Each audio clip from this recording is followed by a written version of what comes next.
मध्य प्रदेश के एक छोटे से गांव में धर्मू नाम का गरीब किसान रहता था।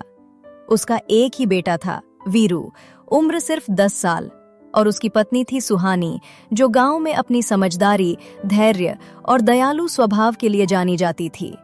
धर्मू खेती करता था, लेकिन खेत बहुत छोटा और बरसात के भरोसे था। कमाई इतनी कम थी कि कई बार घर में दाल भी नहीं बन पाती थी। लेकिन वीरू हमेशा हंसता रहता, कहता, बाबा, एक दिन मैं बड़ा किसान बनूंगा। धर्मू मुस्कुरा देता, मगर अंदर से चिंता उसे खाए जाती थी। सुहानी घर को संभालती, कम पैसे में भी जुगाड़ से खाना बनाती और हर मुश्किल में धर्मू का मनोबल बढ़ाती। वो कहती, गरीबी बुरी नहीं होती, हार मानना बुरा होता है। लेकिन गांव में हर जगह ताने मिलते। धर्मू, तेरी कमाई से घर चलेगा क्या? तेरी बीवी सुहानी तो बस सब्र करती रहती है। एक दिन बहुत बड़ा संकट आया। 4 दिनों से गांव में पानी नहीं आया था। खेत में फसल सूखने लगी, घर में अनाज खत्म, जानवरों के लिए चारा खत्म, और जेब में सिर्फ 5 रुपए। धर्मू टूट गया और बोला, सुहानी, अब मैं क्या करूं? वीरू भूखा सो रहा है। शायद मैं अच्छा पिता नहीं। सुहानी ने उसका हाथ पकड़कर कहा, मुश्किलें आएंगे, लेकिन हम मिलकर लड़ेंगे। हमें उम्मीद नहीं छोड़नी। उसी वक्त छोटा वीरू बोला, माँ, मेरे पास एक आइडिया है। वीरू का छोटा मगर बड़ा सोच वाला आइडिया। वीरू ने गांव के सूखे कुएं के पास उगे नीम और तुलसी के पत्तों को इकट्ठा कर लिया।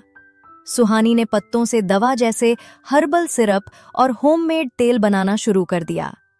धर्मू ने पास के जंगल से सूखी लकड़ियां जमा कर लीं। दूसरे दिन तीनों परिवार बाजार गए। वीरू जोर की आवाज में बोला, नीम तुलसी का देसी तेल, खेत में घाव हो या गोज बैलों के जख्म, सब ठीक। गांव वाले पहले हंसे, 10 साल के बच्चे का धंधा चलेगा क्या? लेकिन जब उन्होंने तेल का असर देखा, लोग खरीदने लगे। दिन भर मेहनत के बाद उनके हाथ में अच्छी खासी कमाई आ गई। पहली बार उधर घर में भरपेट खाना बना। धर्मू की आंखें भर आईं, जिंदगी बदलने लगी। धीरे धीरे सुहानी के बनाए तेल और सिरप की मांग बढ़ने लगी। धर्मू लकड़ी और हर्बल पत्तियां लाता, सुहानी दवा बनाती और छोटा वीरू बाजार में बेचता। एक दिन चौधरी साहब ने सबके सामने कहा, गरीब वही है जो कोशिश नहीं करता। यह परिवार ने साबित कर दिया। धर्मू ने गर्व से अपने बेटे को गले लगाया। अंत में सुहानी मुस्कुराकर बोली, हम गरीब हैं, लेकिन हिम्मत वाले हैं, और हिम्मत वाला कभी हारता नहीं। वीरू चमकती आंखों से बोला, माँ, एक दिन मैं बड़ा किसान बनकर आपको गर्व महसूस करवाऊंगा। और उस छोटे से परिवार ने मेहनत और उम्मीद से अपनी जिंदगी बदल दी।